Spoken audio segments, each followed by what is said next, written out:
For 50 years Henry Anderson and I never had a proper wedding. At first he said we didn't have the money, that as long as we were together, a wedding didn't matter. Then as the years passed he said we'd been husband and wife for so long that there was no point in having one anymore.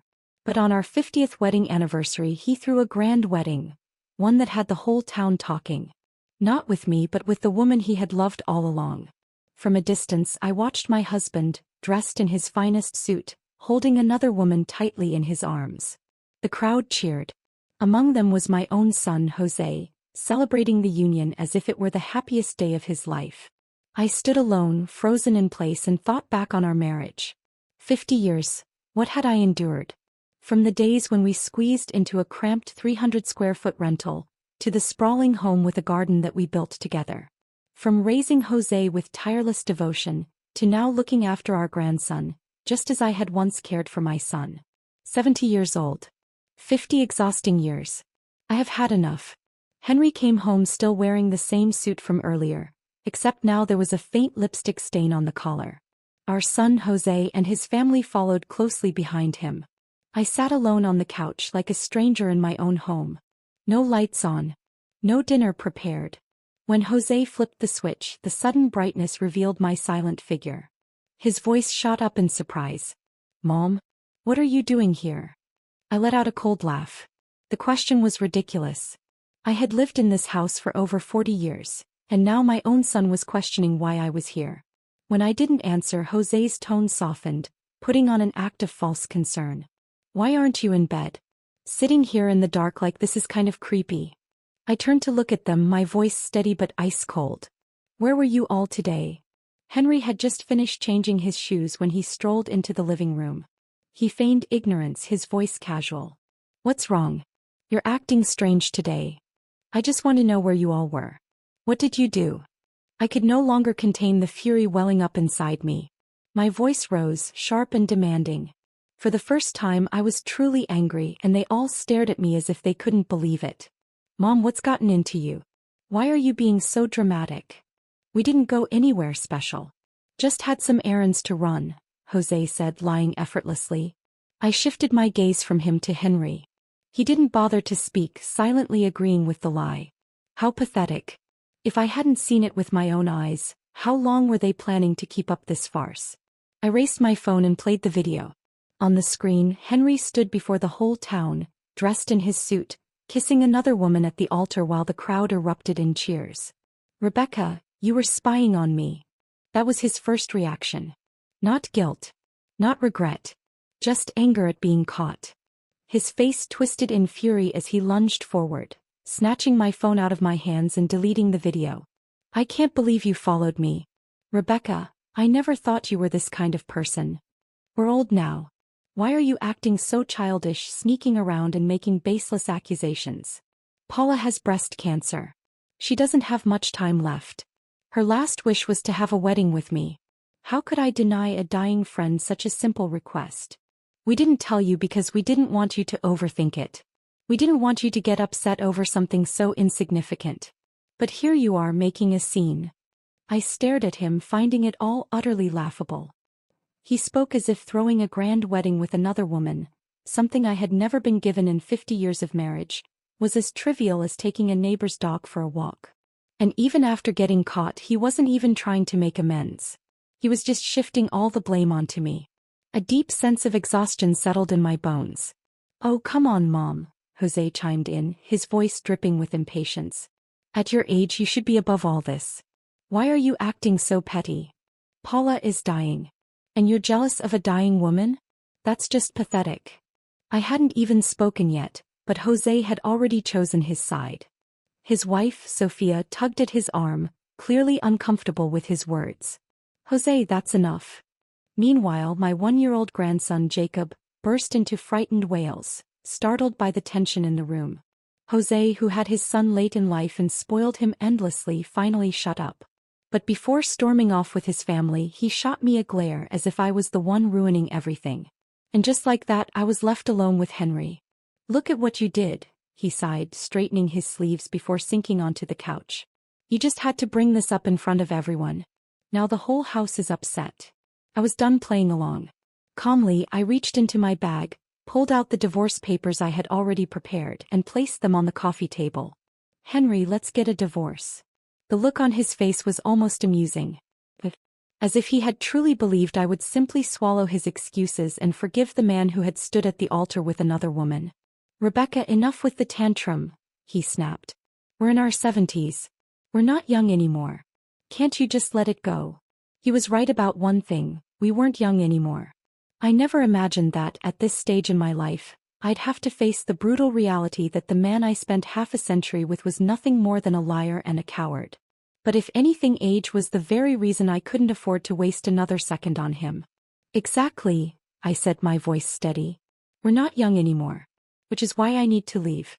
I refuse to spend the rest of my life feeling neglected, unloved, and unwanted. I won't let my final years be filled with nothing but regret. So we're done. I've packed my things. Whatever's left you can keep. I'll be gone by morning." Henry stared at me, a complicated mix of emotions in his eyes. He glanced at the divorce papers, hesitating. "Are we really going to end things like this?" I didn't respond.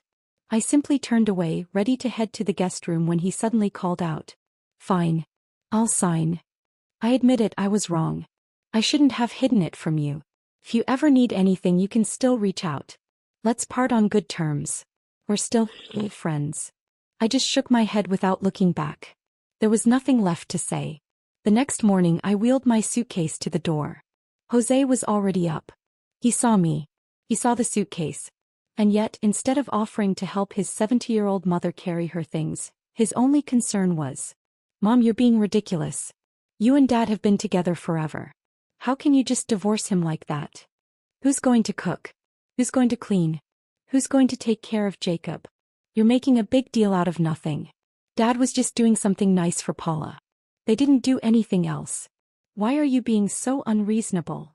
As Jose continued his relentless accusations, I finally saw him for what he truly was: a thankless, selfish man. A son I had raised for over 30 years, only to realize now that I had spent my life nurturing nothing but an ingrate. I nearly lost my life giving birth to him. Amniotic fluid embolism. It was a miracle both Jose and I survived that day. I nearly died on the hospital bed just to bring him into this world. And when he was little, he was everything a mother could hope for: obedient, kind, loving. He was this same little boy who once swore to protect me when he grew up. Yet now that same child was the one who dismissed me, who hurt me the most. I couldn't bear to look at him any longer. Every second in his presence, every word he uttered, only deepened my disappointment. Without sparing him another glance, I struggled to push my suitcase toward the door, quickly changing my shoes before stepping outside. 70 years of life, and I had finally learned how fleeting everything was. I left that house with only one suitcase. The rest? None of it mattered.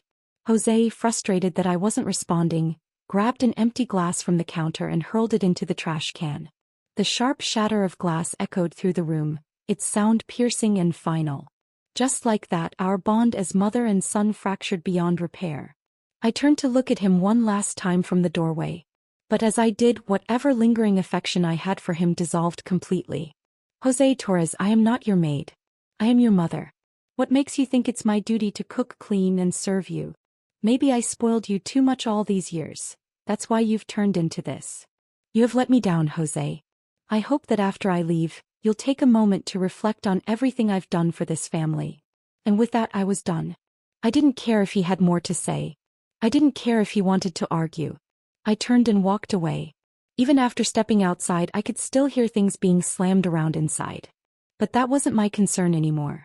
The moment I walked out that door, I stopped living for them. I left Henry Torres' house and returned to an apartment that was still in my name. Sitting alone in that quiet space, I looked back on the past few decades and realized none of it had ever really belonged to me. I met Henry through a mutual friend. He was a year older than me. At the time, he was a fresh college graduate, while I was just a girl who had started working right after high school, struggling to survive on my own for nearly 5 years. Henry was young, handsome, and considerate back then. He worried that we wouldn't have much in common due to our different educational backgrounds, so I stayed up night after night studying topics that interested him, just so he wouldn't find me lacking. I knew he had once been in a long-term relationship, 3 years, a love he never got a chance to hold on for his life. She broke up with him because the long-distance relationship became too much. I didn't hold it against him. It's that I pitied him. I pitied the effort he had poured into that relationship only to be left behind. So I made a vow to myself. I would make up for what he lost. I would take care of him in ways his ex never did. When he was buried in his thesis, I stayed up with him in the library helping him gather research. When he struggled to find a job after graduation, I ironed his shirts, polished his shoes, and accompanied him to every interview. When work got tough and he came home drunk from company dinners, I wiped him down, changed his clothes, and stayed by his side through the night. I thought he had married me because my devotion, my love, had finally reached him. We spent 50 years together. Not a passionate romance but a steady companionship. We never fought much, but we also never had a love story worth remembering. Looking back, I was never his choice. I was just the woman he settled for after losing the one he really wanted. And the moment she reappeared, he left, without hesitation, without a second thought. But none of that mattered anymore. Because I still had time. And for the rest of my years I would no longer waste a single moment on him. When news of my divorce spread, my friends were stunned. But they didn't judge me. They didn't question my decision or try to talk me out of it. Instead, they simply stayed by my side just as they always had. Jose, on the other hand, wouldn't stop pestering me. He sent message after message, always repeating the same nonsense, telling me I was too old to think clearly, that I was embarrassing the family by insisting on this divorce, that I would regret it one day. But his words no longer had any effect on me. A few days later, I blocked his number completely. Without Henry and Jose in my life, my days became blissfully simple. For the first time in decades, I only had to think about myself, what I wanted to eat, what I wanted to do. I didn't have to cater to anyone else's preferences or put someone else's needs before my own. After a month of peaceful solitude, I made a decision. I was going to travel. That thought struck me unexpectedly one afternoon as I sat in my apartment, watching a travel agency ad on TV. And suddenly, I remembered who I used to be. Before Henry, before marriage, before motherhood, I had dreams. I worked hard not just to survive but because I wanted to see the world. I wanted to travel, to go anywhere and everywhere my heart desired. But then life happened. I put Henry first. I put my family first. And my dream of traveling got buried, forgotten, left to collect dust in some dark corner of my mind. Even the trips I did take over the years were never truly mine. I went where Henry wanted to go, where Jose wanted to go. And even then, I was never free to simply enjoy myself. I was always the one taking care of them, making sure they were happy, ensuring everything went smoothly. Not this time. This time I was going for me. Before I could overthink it, I picked up my phone and booked myself on a group tour. And it turned out to be the best decision I had ever made. For the first time in my life, I traveled for myself. I tasted food I had never tried before. I saw breathtaking sights that I never thought I would witness with my own eyes. And along the way, I met women just like me. Women who had spent their lives putting others first, only to find themselves standing alone in their later years. But they weren't bitter. They weren't regretful. If anything, they were full of life. By the end of the trip, we had already made plans to keep in touch. Some of them even talked about moving into the same retirement community so we could spend our golden years together. Every day of the trip, I took photos of the places I visited, the moments I wanted to remember. And I shared them on Instagram, letting my friends see what I was up to. Their comments poured in, full of excitement and relief. They had been worried about me, afraid I wouldn't be able to move on from the divorce. But seeing me like this, traveling, smiling, thriving, finally put their concerns to rest. The only downside? Henry still followed my account. He liked every single post. Sometimes he even left comments, saying how happy he was to see me enjoying myself. But to me it was all just an act. A pathetic attempt to ease his own guilt. I ignored every one of his interactions, refusing to let his presence taint my happiness. I didn't care what he thought anymore. Whether he was sincere or not, whether he regretted his choices or not, it had nothing to do with me. All that mattered was that if I was happy, and I was truly happy indeed. After a month of travel, I finally returned home. The moment my plane landed, exhaustion hit me. But I knew there was still plenty to do. Unpacking, cleaning, settling back in. Before tackling all of that, I decided to step out for a bit. There was a small cafe downstairs that I frequented. A warm latte and a simple pastry seemed like the perfect way to ease back into normal life. But the moment I pushed open the cafe door, I spotted an unexpected visitor. A woman I had never really seen in person before. She looked me over with a knowing smirk before speaking. You must be Rebecca, right? You look better in person. Not really like what Henry said that you were so aged. Paula was sitting there across from me wearing a well-tailored dress. She had gone all out with her hair and makeup, clearly intending to make an impression. She smiled at me as if we were old friends, her face gleaming with a hint of smugness. Her praise felt almost sarcastic, especially considering the contrast between her polished appearance and mine, fresh off a long journey, too tired to even freshen up. I probably looked like a wrinkled old woman next to her. Wasn't Paula supposed to be in the late stages of breast cancer? From the outside she didn't look sick at all. I didn't respond to her compliment, so she awkwardly laughed and then adopted a soft, soothing tone as she spoke again. Hi, I'm Paula, a longtime friend of Henry's. He's mentioned you many times, but we've never had the chance to meet properly. I heard you just returned from a long trip. I sat down across from her with a blank expression, merely nodding in response, not interested in continuing the conversation.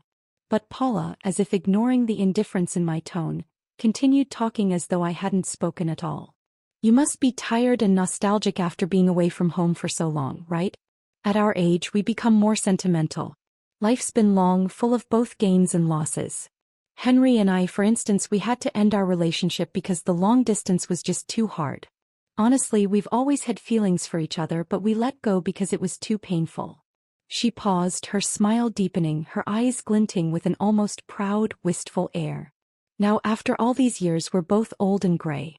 We don't want any regrets left between us. At that, I couldn't help but laugh out loud. So, to make up for your past love regrets, I'm supposed to willingly give up almost 50 years of my life, letting you two be together, right? I said, my voice laced with sarcasm. Rebecca, I know we were wrong to you, she began as if she hadn't heard me at all. But who can control feelings? You know, a few months ago I was misdiagnosed with breast cancer. When I heard that news, I felt like my world was falling apart. I was in such a panic, I reached out to Henry. I thought he wouldn't even want to see me, but to my surprise he came to me. A soft smile crossed Paula's face, one that seemed to drip with both joy and a touch of pride, as though she was hoping I would react to this love story of theirs. But I wasn't interested. I didn't care. Still, she kept talking, oblivious to my lack of response. You don't know how scared he was when he heard about my cancer diagnosis. He held me and cried for so long. I was so moved. After all these years, I didn't expect that Henry would still have feelings for me. She leaned forward, her voice growing more animated as she continued. That's why when I asked him to throw us a big grand wedding, he was like a little boy, so excited. He promised me I'd be the happiest bride in the world. And it was him, constantly running around and handling all the wedding preparations for us. I raised an eyebrow, understanding now why Henry had been working late every day these past few months. It was all for her, for their wedding. Everything had been right in front of me, but I had been too numb from all these years of monotony to truly see it. I was losing my patience, unable to tolerate any more of this woman boasting about how much my ex-husband loved her. So I cut her off, unable to listen any longer. You don't need to tell me about your love life. Honestly, I don't care, and whatever happens between you two from now on has nothing to do with me. With that, I stood up, called the waiter to pay, and grabbed my packaged croissant to head home. Are you in such a hurry to leave? I still have so much more to say, Paula said, a hint of hurt in her voice. But if you don't want to listen, then fine, I've said too much and upset you. Her phony act was making me sick. Since she was asking for it, I had no reason to spare her feelings anymore. I paused, turned back, and with a firm voice, I spoke directly to Paula's overly dramatic face. Seriously, can you at least have some dignity at your age? Here's the thing. Knowing full well that Henry was married, you stole my husband and shamelessly had a wedding with him. You're openly the third party in our marriage. You don't need to sugarcoat your twisted love story with all this talk of passion. If you truly loved him, would you have waited 50 years to finally get together? What were you two doing all that time? My voice wasn't loud, but it was clear and firm. The entire cafe suddenly caught the attention around our table. Paula clamped her mouth shut, her eyes beginning to redden, and she once again slipped into the victim role, playing for sympathy. Rebecca, what are you even saying? Just then Henry rushed in, looking disheveled and frantic. Upon seeing Paula's swollen eyes, he hurried over to her, pulling her into a tight embrace. His concern was so exaggerated it made my stomach turn. "I know you're hurting, but this isn't Paula's fault," he said, his voice full of defensiveness. "If you're upset, take it out on me. Don't blame her." I was about to laugh in disbelief. The audacity of them. Those two were in the wrong, but somehow I was the one getting blamed. Then from across the cafe someone suddenly spoke up. "I think I've seen these two online recently. Didn't they just have a huge public wedding?" The entire cafe fell silent for a moment before the murmurs began, whispers that quickly grew into full-blown discussions. All eyes turned to me, their expressions shifting as they absorbed what they had just heard. Suddenly, I was no longer Henry's rightful wife. No longer the woman who had spent 50 years in a marriage raising a family. To them, I was just a bitter, shameless old woman trying to ruin a love story decades in the making. The conversations around me grew louder and soon the accusations began. How disgraceful. At her age, still trying to steal another woman's husband. Exactly. Paula and Henry are the real couple. They've been in love for so many years. This woman just can't let go. Look at her, so aggressive, trying to pick a fight. No wonder he left her. The words were cutting, relentless. In the eyes of these strangers, I had somehow become the homewrecker.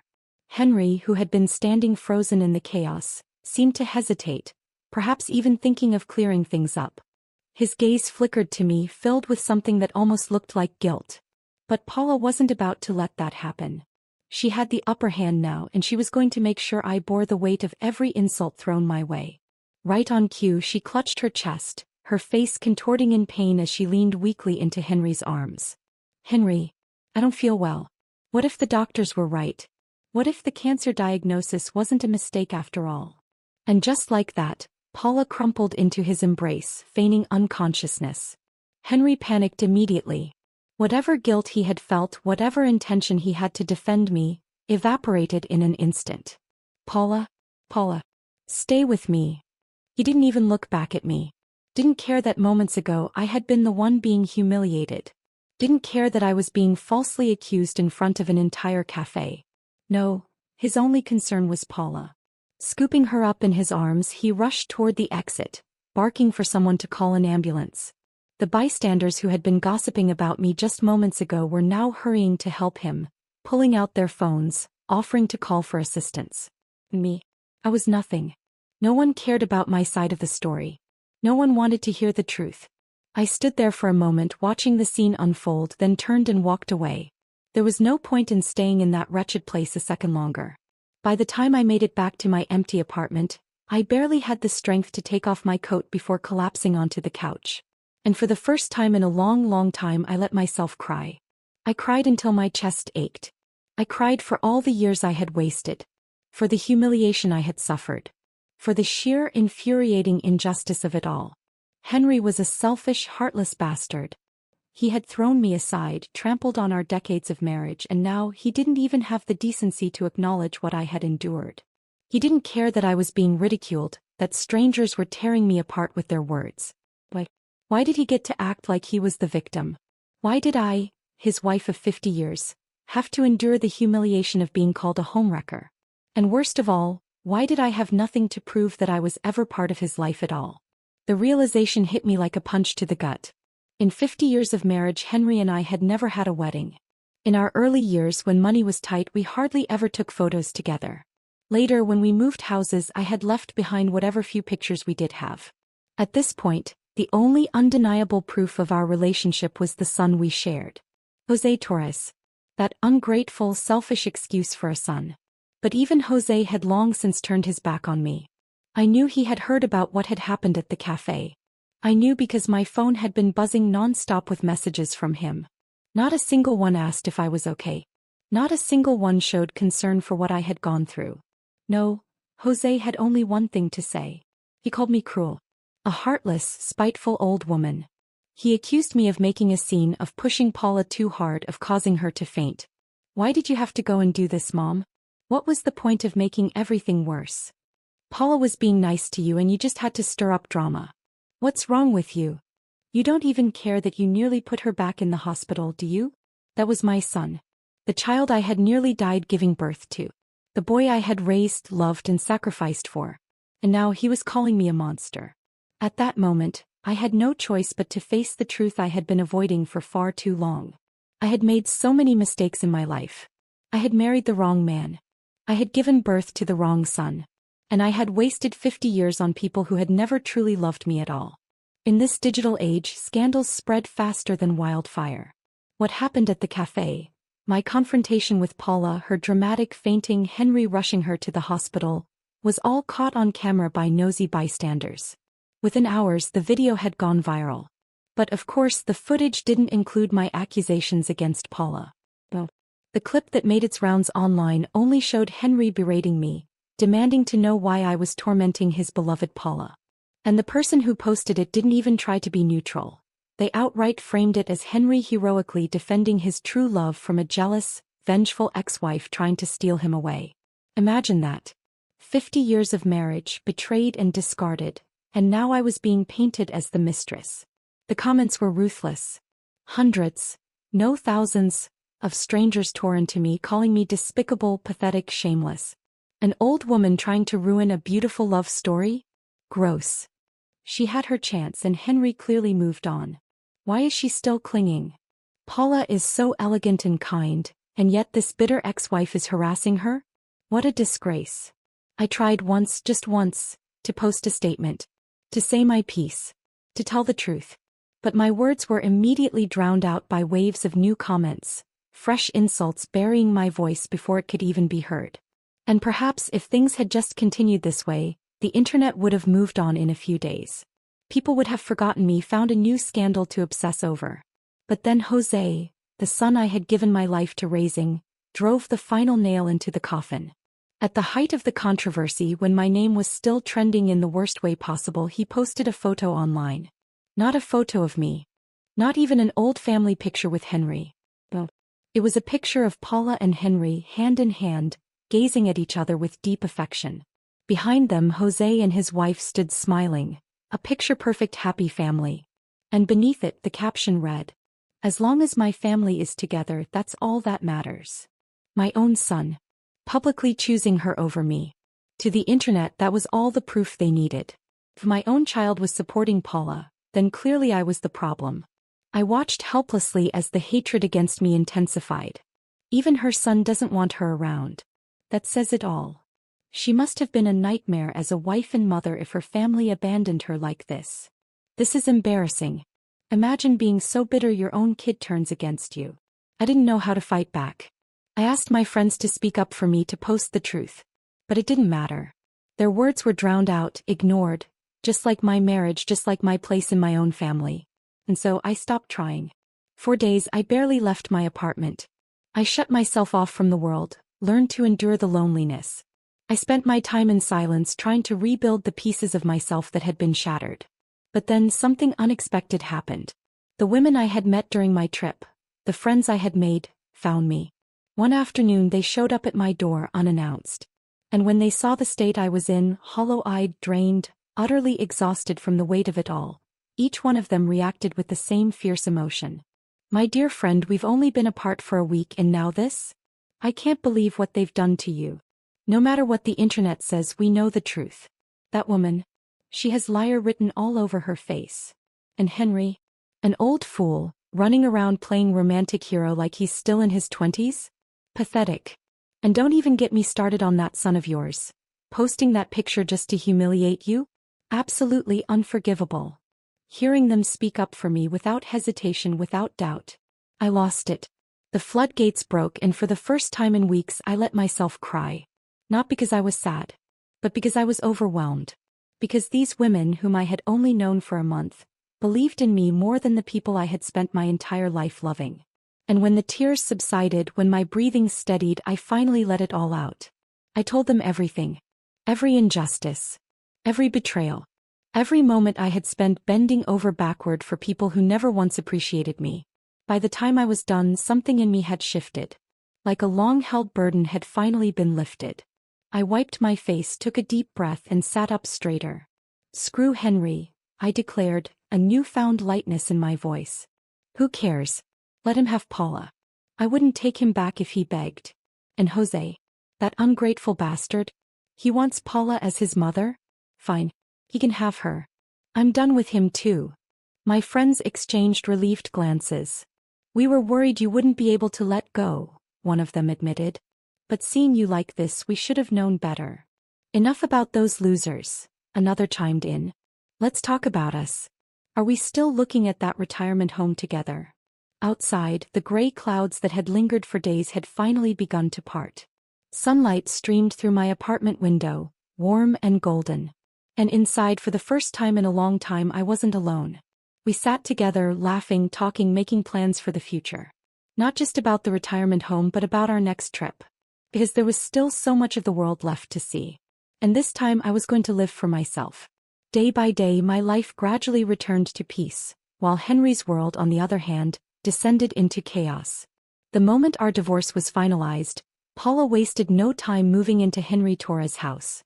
At first, everything seemed picture perfect. Jose, blinded by his infatuation with Paula's polished demeanor, treated her as a second mother, convinced she was more graceful, more elegant, and more worthy than me. And Henry, still lost in the fantasy of their rekindled romance, doted on her endlessly. But illusions never last long. And soon reality came crashing down. Without me in the house, no one was there to cook, clean, or keep things running smoothly. Jose, unwilling to spend money on a housekeeper or trust an outsider in their home, subtly hinted that Paula should take over. After all, wasn't it only natural for the lady of the house to handle domestic responsibilities? Wanting to earn their approval, Paula made an effort, briefly. She attempted to cook, clean, and even look after Jose's child. But Paula was no housewife. She had spent her life being taken care of, not taking care of others. She had no interest in learning, no patience for domestic chores. The results were disastrous. Her cooking was either bland, burnt, or dangerously undercooked. Within a week, Henry and Jose lost several pounds, and one near case of food poisoning nearly sent them to the hospital. Laundry. She left clothes sitting damp in the washing machine for hours, sometimes days, until they reeked and had to be washed all over again. Babysitting. She was more interested in watching TV than paying attention to little Jacob. He fell, bumped his head, even cried himself hoarse multiple times while she sat oblivious on the couch. The final straw? One night she prepared Jacob's formula with boiling water, without cooling it down. The baby screamed in agony, and the entire family spent the night at the emergency room. That was the moment Jose snapped. You don't work, you don't contribute financially, and yet you can't even take care of a child? What good are you? He yelled at her, fury blazing in his eyes. Paula, already fed up with the endless chores and complaints, exploded right back. Oh, so now it's my fault? Maybe you should think about your failures instead, like how you're a grown man too cheap to hire a damn housekeeper. And let me remind you, I'm your father's wife, not some maid for the Torres family. I don't owe you a damn thing. Jose, now completely enraged, pointed a trembling finger at her. Wife? What wife? You're nothing but a washed-up mistress who weaseled her way into this house. And let's not forget, you and my dad aren't even legally married. So as far as I'm concerned, you're not family. Paula's face twisted with fury. Oh, now you care about family? Where was this energy when you and your father forced Rebecca out? What's the matter? Regretting it now? Thinking of begging her to come back? She grabbed Henry's arm, desperate for backup. But Henry, tired and defeated, remained silent. He simply stood there, his face dark with exhaustion, unwilling to take sides. For the first time, it seemed even he had grown weary of the endless fights. The shouting match continued in the ear, growing so loud that a doctor had to step in to tell them to be quiet. They didn't listen. It wasn't until hospital security was called that they were finally forced to leave. Unfortunately for them, a bystander had recorded everything. Within hours, the video was uploaded online where it exploded. And this time the internet saw the truth. People connected the dots. This was the same Paula from the previous viral scandal. The poor, innocent woman Henry had protected from his evil ex-wife turned out to be nothing more than a manipulative homewrecker. The outrage was immediate. People dug up my old statement, the one everyone ignored. Now my story finally had an audience. So let me get this straight. This woman broke up a 50-year marriage, then played the victim? Henry and his son threw away a real wife and mother for this? Jose Torres is the worst. He publicly humiliated his own mother just to praise a mistress? Absolutely disgusting. Rebecca, if you ever see this, We believe you. You deserved better than these horrible people. The backlash was swift and brutal. Henry, Jose, and Paula became public enemies overnight. Jose's job in sales relied heavily on reputation, and after this his boss conveniently found a reason to let him go. With his name now toxic, he couldn't find another job. Unemployed and frustrated, he spent his days at home, arguing with Paula nonstop, threatening to throw her out.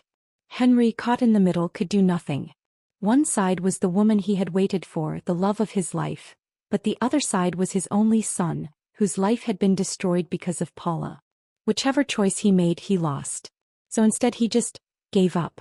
He spent his days sitting by the window, staring blankly into the distance, sighing endlessly. Meanwhile, Jose's wife, Sophia, became the only functioning adult in the household.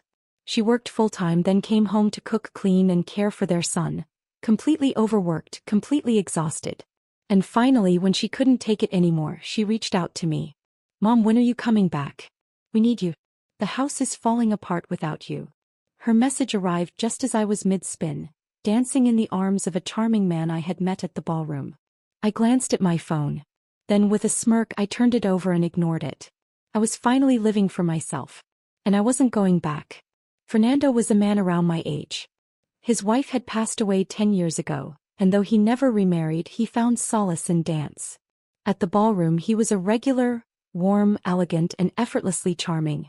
People gravitated toward him, drawn to his kindness. Tonight he was patiently guiding me through a step, correcting my posture with the same gentle encouragement I had once given Henry, leading him step by step toward his own success. But the peace didn't last. Sophia had mentioned that since I wasn't answering my messages, Jose was growing impatient. And just as I had expected, he found me. The moment he saw me dancing, laughing, enjoying myself with Fernando, his face twisted with fury. "Mom, what the hell are you doing?" Storming forward, he shoved Fernando aside and positioned himself between us. "The house is in complete chaos and you're here dancing with some stranger?" I ignored him, brushing past him to check on Fernando. "I'm so sorry about that," I said softly. Fernando just smiled, waving it off like it was nothing. "Don't worry. If you need me, I'll be right here." Jose, seeing that I wasn't even acknowledging his tantrum, stuck to me like glue. "Mom, you're not young anymore. It's not safe for you to live alone, let alone go to some retirement home. Nothing is more comfortable than your own house. I'm taking you home right now. There's a big dinner waiting for you. Dad misses you. He talks about you all the time, begging me to bring you back. Whatever misunderstanding there was, you two just need to talk it out. Couples fight, it's normal." He droned on, his voice grating on my nerves. "Enough, Jose. My ears are hurting from listening to you." Before he could argue, my sisters arrived. My wonderful group of friends, the ones who had stood by me through everything. They were all smiles when they saw me. But the second their eyes landed on Jose, their expressions shifted. Their warmth turned to cold, cutting sarcasm. Well. What kind of wind blew this guy over? The same Jose who ignored his mother's pleas before? What a miracle. I knew they were taking revenge on my behalf. I didn't stop them. In fact, I smirked and added, "Exactly. A dead man suddenly coming back to life. It's honestly terrifying." Jose's face darkened at my words. But my friends weren't done. "Let's not forget, you're the one who threw your mom out. You're the one who welcomed the homewrecker into your house. And now you're crawling back? Hilarious.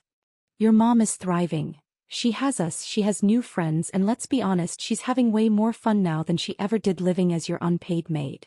Actually, fun isn't even the right word. She's ecstatic. Meanwhile, your home is crumbling to pieces. Sounds like someone's just jealous that their mother is happier without them." They laughed and I laughed with them. It was funny. I had spent decades suffering in that house, only to realize that the moment I left, I won.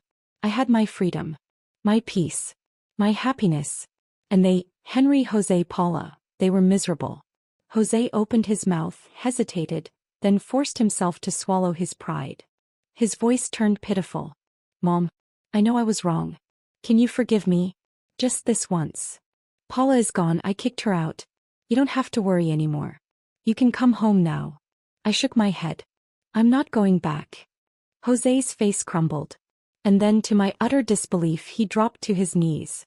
Right there, in front of everyone, crying like a child. Theatrics. More theatrics. And I was done watching this performance. My friends sighed, unimpressed. One of them grabbed my arm and started pulling me away. Come on, let's not waste time on him. Let's go dance. I let them lead me away without hesitation. Because the truth was, from the moment Henry and Jose had chosen to protect Paula over me, they ceased to matter. And I had a life to live. Just as we were about to leave, Jose's phone rang. It was Sophia.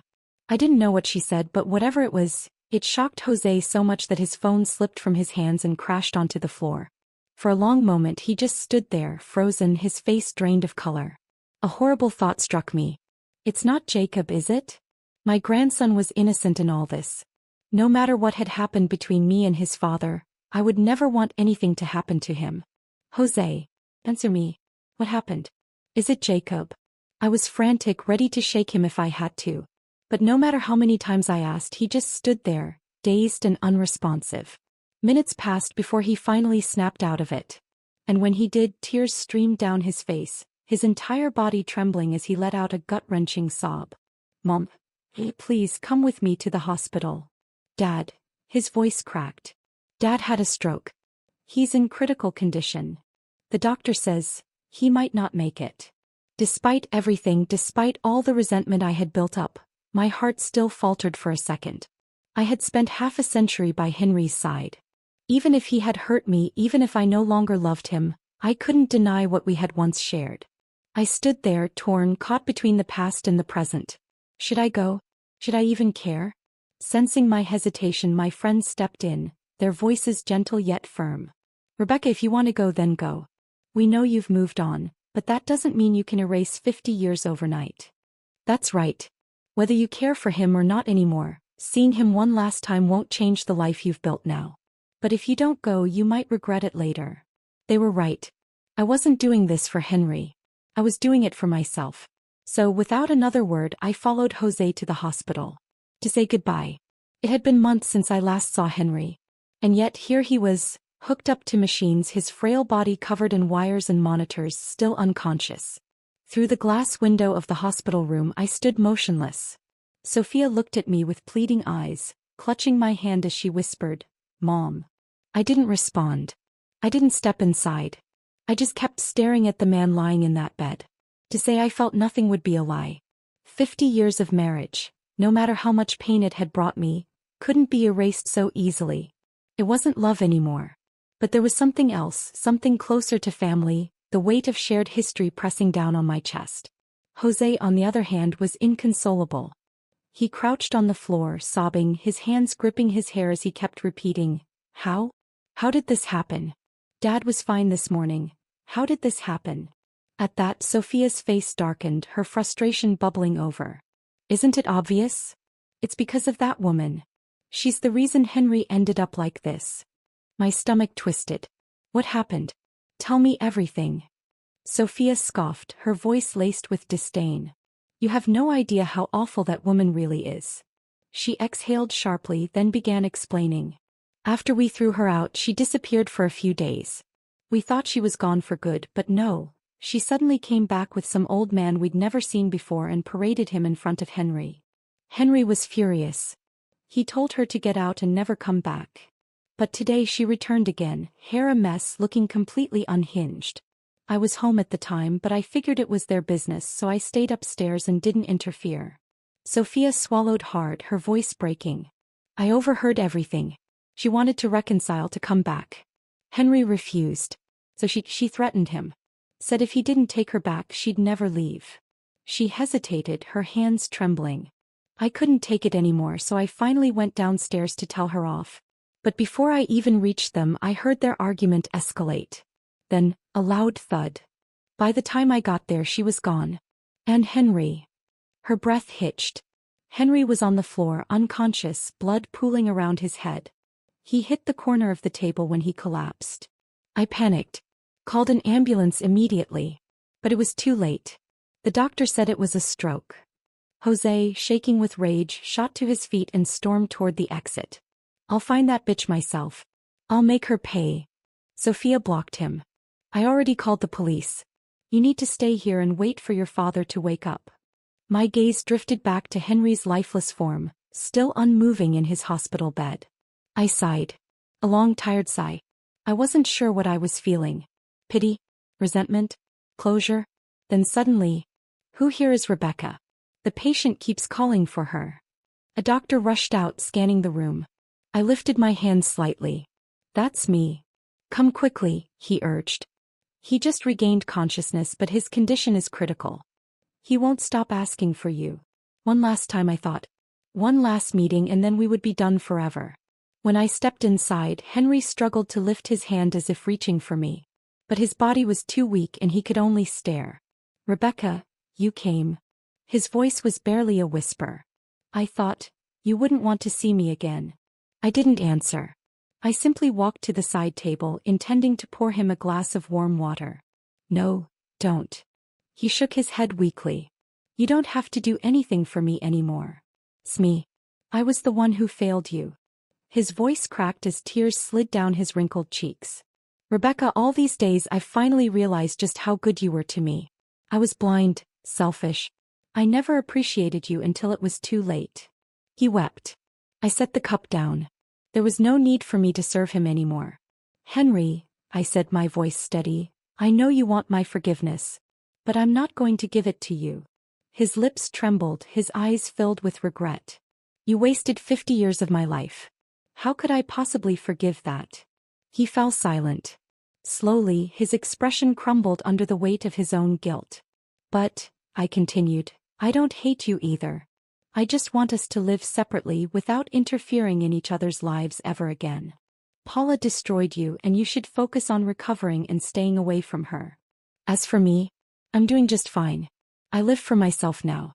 I eat what I want, go where I want, surround myself with people who truly care about me. I don't have to walk on eggshells anymore, and for the first time in my life I'm happy. I wasn't lying. The smile on my face wasn't forced. This was the happiest I had ever been. Henry noticed it too. His fingers twitched, but he said nothing. I turned to leave. Rebecca. I stopped, not looking back. Rebecca, if there's a next life, would you marry me again? I barely hesitated before answering. No. In my next life, I will marry someone who loves me, not someone whose heart belongs to another.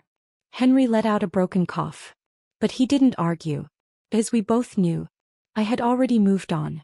Leaving the hospital, I felt lighter than I had in years. For so long, I had been bound by the weight of my past, by a marriage that had taken more from me than it had ever given, by a son who had chosen convenience over love, by a life that had never truly felt like my own. But now I was free.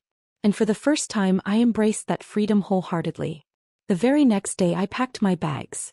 My friends and I had been talking for weeks about taking another trip together, and after everything I knew there was no better time than now. We booked a month-long cruise through Europe, Italy, Greece, Spain, and France. Just the thought of it made me giddy, like a girl setting out on her first grand adventure. We boarded the ship in Barcelona, the salty ocean breeze brushing against our skin as we stood on deck, watching the coastline disappear. To new beginnings, one of my friends toasted that evening at dinner, raising her glass of wine. To freedom, another chimed in. And to never letting a man waste another second of our lives, I added with a laugh. We spent our days basking in the beauty of new places. In Rome, we wandered through the ancient ruins of the Colosseum, the weight of history surrounding us as we traced the steps of civilizations long gone. In Santorini, we watched the sun melt into the Aegean Sea, painting the sky in hues of gold and crimson as we sipped on crisp white wine from a small family-run vineyard. In Paris, we indulged in the most decadent pastries at a little café tucked away from the bustling tourist crowds, laughing over stories of our youth, of old loves and lost dreams, and of the incredible lives we were still building for ourselves. And all the while I documented every moment.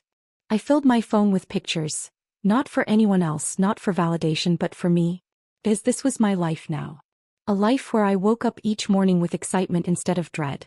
A life where I no longer had to ask for permission to be happy. And in the quiet moments when I sat by the water's edge or stood beneath the glow of the Eiffel Tower, I realized something. I wasn't just happy. I was at peace. Months passed and my friendships deepened. We weren't just travel companions anymore. We were family. And as for love, well, it found me when I least expected it. Fernando and I kept in touch after that night at the dance hall. When I returned from my travels, he invited me to dinner, not as friends but as something more. And for the first time in decades, I let myself feel again. He was patient, kind, and unlike Henry, he never made me feel like I needed to prove my worth. We danced. We talked for hours. And slowly, effortlessly, love crept back into my life. Not the kind that demanded sacrifice, but the kind that celebrated freedom, individuality, and mutual respect. One evening, as we stood on the balcony of my apartment, watching the city lights flicker in the distance, he turned to me and asked, "Are you happy?"